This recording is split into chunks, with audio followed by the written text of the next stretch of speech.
చిన్నపిల్లాడు తెలియక నువ్వులు గుండా అన్నం అమ్మ ఇంకో మాట పెట్టన్నాడు అనుకోండి, వాసన ఇస్తోంది కమ్మగా ఉందని, అమ్మ పెట్టదు. ఉత్తినే సీసా ఎక్కడో పెట్టేసి పిల్లి ఎత్తుకుపోయిందిరా, లేదు మళ్ళీ మధ్యాహ్నం వేస్తానులే అంటుంది. ఎందుకని ఎక్కువ వేస్తే వాడికి వేడి చేసి దగ్గు వస్తుంది, అమ్మకి తెలుసు, అందుకని వేయదు. కోపమా? అలాగే ఎందుకు చేసింది నువ్వులుగుండా? అమ్మ ఒక మోతాదుని మించి పెట్టదు. అట్లాగే భగవంతుడు కూడా వాంఛితార్థ ప్రదాయిని, ఏదిస్తే నువ్వు బాగుపడతావో అది ఇస్తాడు. నువ్వు సాధకుడవైతే ఏం చేయాలి? ఓ, ఇది నాకు భగవంతుడు ఇవ్వకపోవడంలో అనుగ్రహం ఉన్నది అని అనగలగాలి. అందుకని నీకేది అవసరమో అది ఇస్తుంది. క్షీ, నీ పాపములు నశించిపోతున్నాయి. నశించిపోయినటువంటి కారణం చేత జ్ఞానము కలుగుతోంది.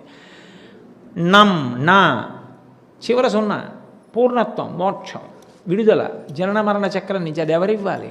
మనం కాదు. ప్రదక్షిణం చేస్తే ఈశ్వరుడు ఇస్తాడు. పక్కన ఉన్నటువంటి భద్రాచల క్షేత్రంలో ఒకప్పుడు పమిడి ఘంటం వారని ఉండేవారు. ఆయన శ్రీరామ నవమి వస్తే కొన్ని వేల మందికి అన్నదానం చేసేవారు. ఒకప్పుడు నెయ్యి తక్కువ వచ్చింది. ఆయన గోదావరి నది దగ్గరికి వెళ్ళి గోదావరిని అడిగారు, అమ్మా నాకు నెయ్యి అప్పియమ్మా, ఒక్క 2 బిందెలు నెయ్యి ఇస్తే ఇవాళ అన్నదానం అయిపోయిన తర్వాత మళ్ళీ నెయ్యి తీసుకొచ్చినప్పుడు నీకు అప్పు తీర్చేస్తానని అని గోదావరిలోంచి 2 బిందెలు నీళ్లు ముంచి యువతలకి తెచ్చారు. ఆ నీళ్లు నెయ్యి అయ్యాయి. అబద్ధమో నిజమో మీరు కావాలంటే అంబసత్రంలో అడగండి. ఇప్పటికీ ఉన్న ఈ గుండిగలు, వంట చేయవలసిన వాళ్ళు రాకపోతే వంట చేయడానికి ఇన్ని వేల మంది భోజనం చేస్తామని వస్తారు, ఎట్లా వంట జరుగుతుందని ఆయన బెంగ పెట్టుకున్నారు. ఎక్కడి నుంచో 2 కుర్రవాళ్ళు వచ్చారు, మేము చేసేస్తాం వంట, కానీ మీరు చూడకూడదు, మేము చేసి పిలుస్తామని చెప్పి వాళ్ళు 2 పెద్ద గుండిగలు తెచ్చారు. దాని మీద ఒక దాని మీద శ్రీరామ, ఒక దాని మీద లక్ష్మణ అని రాసుంటుంది. ఆ గుండిగలు పట్టుకుని వంటగదిలోకి వెళ్ళి తలుపులు వేసేసారు. మంచి వాసనలు వస్తున్నాయి. మధ్యాహ్నం వేళ అయింది.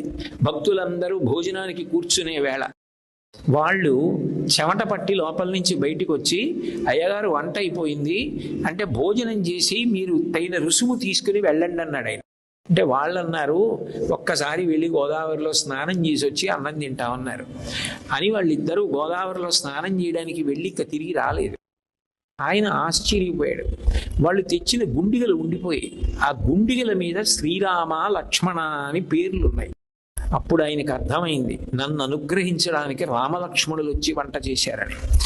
మీరు ఇప్పటికీ భద్రాచలం అంబసత్రం వెడితే పెద్ద పెద్ద గుండిగలు, రామలక్ష్మణుల యొక్క పేర్లతో ఉన్న గుండిగలు అక్కడ ఉంటాయి.